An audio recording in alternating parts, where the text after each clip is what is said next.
আগে আমি বাসন মাজতে পারতাম না, এরপর একজন আমাকে পরামর্শ দিল বিয়ে করে নে। এখন আমি বাসন মাজার পাশাপাশি ঘর মুছতে পারি, কাপড় কাচতে পারি, রান্না বান্না করতে পারি, 10-20 জনের রান্না অনায়াসে করে ফেলি, আবার বাচ্চা কাচ্চাও পালতে পারি, আবার চিৎকার করে ঝগড়া করতে পারি। বিয়ে করে কত কিছু শিখে গেছি। দেখো, বিয়ে হচ্ছে সবচেয়ে বড় শিক্ষক। এর থেকে বড় শিক্ষক দুনিয়াতে আর কেউ নাই। যে কিছুই জানে না সে সব জেনে যাবে। কোনো টিচারেরও দরকার নাই, শুধু বিয়ে করলেই হবে। আগে আমি বাসন মাজতে পারতাম না, এরপর একজন আমাকে পরামর্শ দিল বিয়ে করে নে।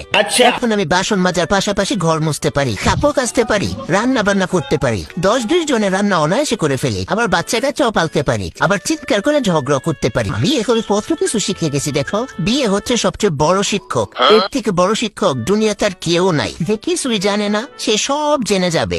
কোনো টিচারেরও দরকার নাই, শুধু বিয়ে করলেই হবে।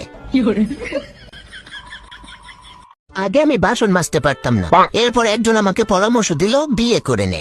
এখন আমি বাসন মাজার পাশাপাশি ঘর মুছতে পারি, কাপড় কাচতে পারি, রান্না বান্না করতে পারি, 10-20 জনের রান্না অনায়াসে করে ফেলি, আবার বাচ্চা কাচ্চাও পালতে পারি, আবার চিৎকার করে ঝগড়া করতে পারি। বিয়ে করে কত কিছু শিখে গেছি। দেখো, বিয়ে হচ্ছে সবচেয়ে বড় শিক্ষক। এর থেকে বড় শিক্ষক দুনিয়াতে আর কেউ নাই। যে কিছুই জানে না